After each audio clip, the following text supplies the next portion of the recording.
I think it's usually within a year. Yeah. Yeah, we were waiting. I think they have to check your health, right? You check your health. So if you have some health issue, they delay you.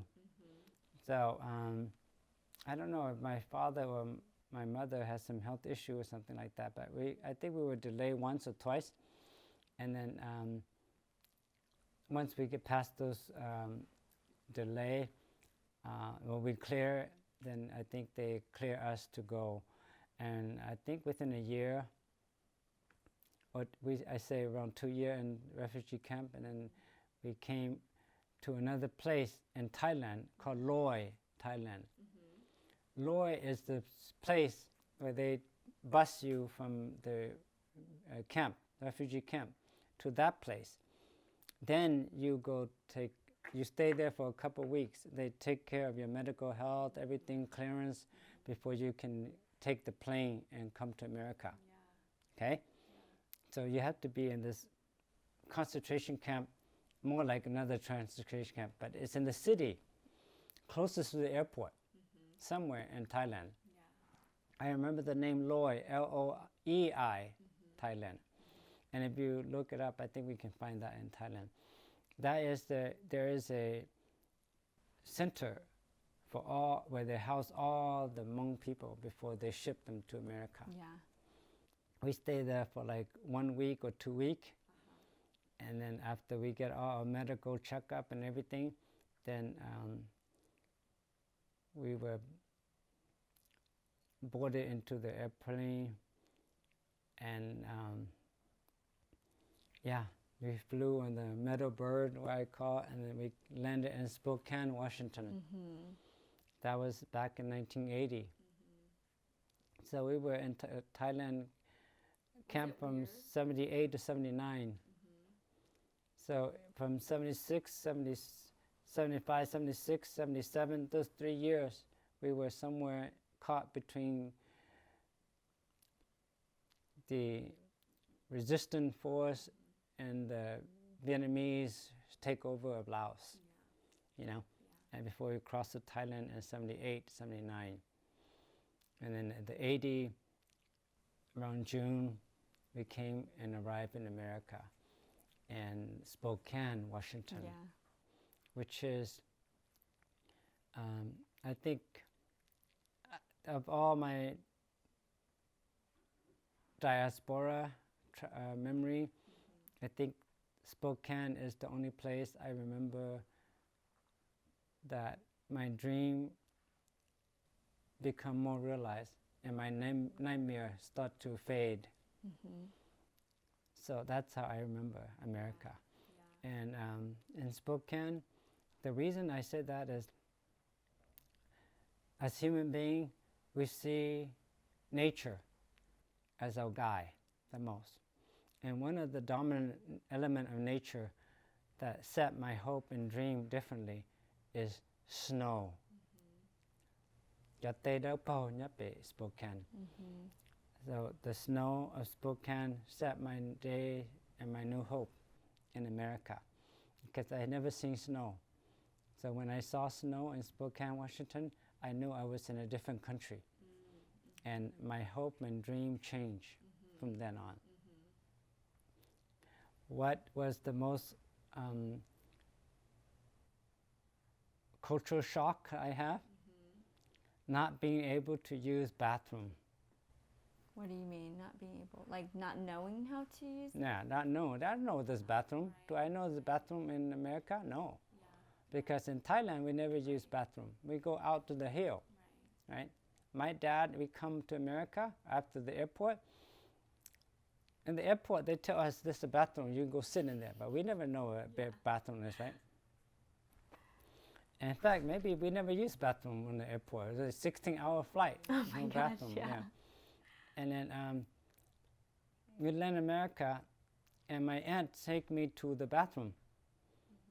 My aunt says... Your aunt who was living here? In Minnesota now. But she was here earlier. Oh, but she had come here before. She said, my brother and me, Mitu, nemu de na, Nên chú cậu nên chỉ mua con giờ nên chỉ trong nào để ta cũng mà thì cho chuyện nên nào. That's just the afternoon when we landed in America. And we go in there in a room, and there's beautiful light on it. And so, whoa, don't go early. And there's like nice bowl of water, right? And my father said, oh, nên cho đây nên chơi nên giống gì rồi nên chỉ muốn chơi nó rong lo. And my father wanted to take those and cook meal. And my aunt said, no, cho có cho quá à. That's a bowl of shit. And my dad said, no, it's water, very clean, you know. And my dad didn't understand until my aunt told him, okay. But then my aunt left us in there and said, "Nei khi khon nó cho đây lò khon nó xin nữa, cho đây gì khon nó nữa, cho chú khon nó nữa."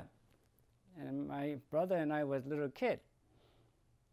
And I said, I want to pull that thing. My brother said, no. And Pai said, don't pull. And Mong, pull the got would oh, sat toy rồi chả no, so Aunt put on khí này đây từ chia đó ứ đá thế nhỉ, một lúc cho đá đá nhỉ, just tao đá đó mà chuyện đá thế nào, chỉ một cho ha, chỉ là chỉ một cho, so we use our hand like that and just wash our face right, the water gushing down, and my brother said, and I said, I pull this one. My brother said, no. I said, oh, I want to pull, and no. He would say, no, don't do it. And I said, and I pull the whole thing, and guess what? The whole shower splashing down on us. And we were crying and shouting and trying to come out of the tub, slippery and falling down because it's so cold on us, right? And I said, and my brother said, we should have listened to Aunt. Right? So that was another culture shock. Yeah, think about it. Right. Who would think that that little thing is for shower? The aunt did not tell us. She aunt did not pouch it. Oh, no. We only see water here, right? We never see water up there. Right. So that is the first shock, culture shock. The other culture shock that I have is fire. How do you get fire without fire? You know? And so we didn't think of how to get fire because we had this electric grill. You turn on the oven, then it gets really hot. And we didn't know. We said, why is it so hot? And it turned red. We thought it was just some magic or something.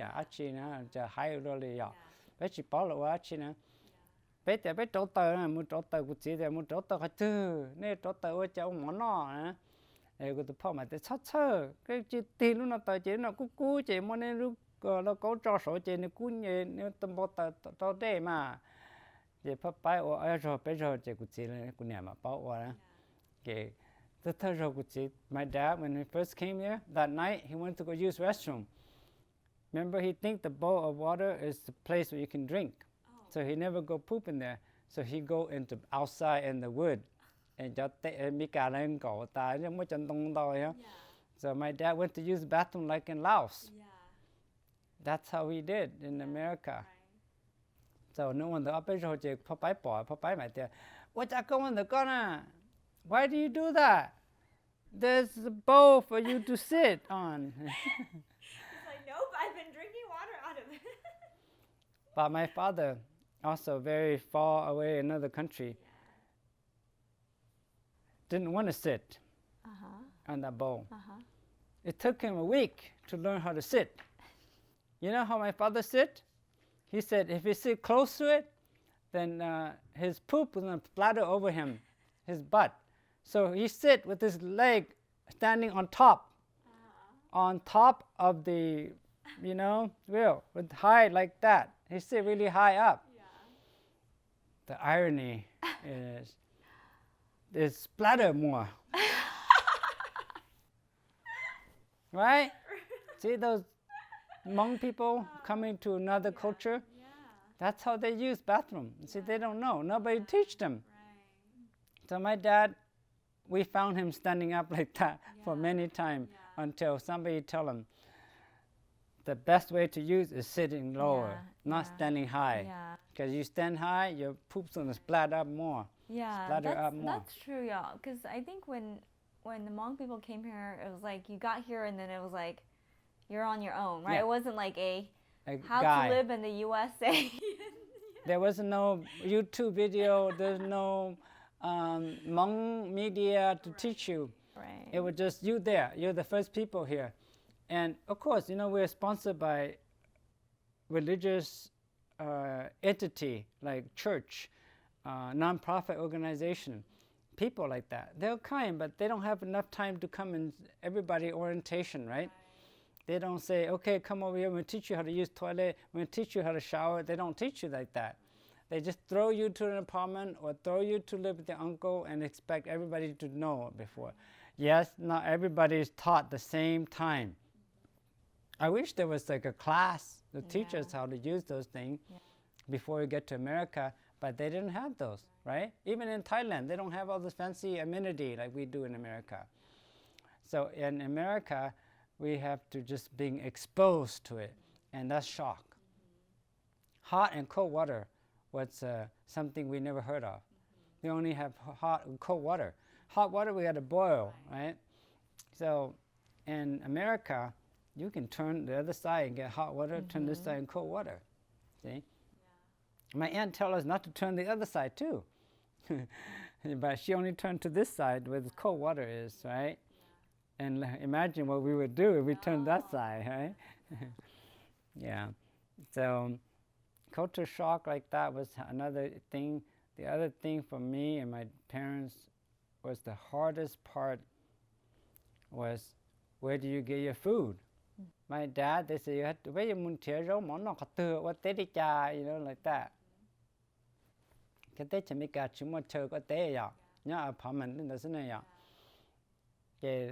Oh, Papa had my aunt said, đấy như mỗi cho nhà food stand đó nè, nè mua cho ta đủ khứ ta la na chế nè Yosae, you know. And that's when we learn how to go buy food and shop for food. So it's a new concept. Bây giờ rồi mà guess what? Nhá thay tế là muốn tôi bé nọ, thế bé một tế bé tôi rồi nọ, yeah. Thế rồi ba thế đi ia thế này ya. But in America, you don't do that. They don't have plot or land for you. You live in an apartment, so you have to only go to the store and get your food. So we had to learn that. And then driving. Oh, my dad did not know how to drive. And his father Gunning, I don't remember his first name, but he's the one that sponsored all the Hmong people. He took Hmong people everywhere. I think we owe him a debt so big, so large. Father Gunning passed away many, many years ago. But in Spokane, he's the one that took care of all my Hmong family. You know? So I think that he's the one that took care of my father and their group more, because the English was terrible. Their understanding of the American world is society is so little. And imagine you going being a farmer to driving a vehicle. And lots of traffic too. And the world knew. It was very hard for my parent, my father. He was shaking when he drove, when he first drove a car. He bought his car, I think, $1,000 something $100 after 1 or 2 years in Spokane. After 1 year in Spokane, he was able to save a little money, and he bought a little car, Toyota or something. And he drove it, and he had an accident. He didn't know what to do. He just fled the scene. And then the witness saw his car, and they wrote down, and the police came and got him. And they took him to court, and he didn't know what to do. So to make a to play Father Gunning partner with this. So it's like that. Like without the support group in America, I think Hmong life is difficult. The saddest part for me, looking back, coming to America, is that all the Hmong people are separate. They're pushed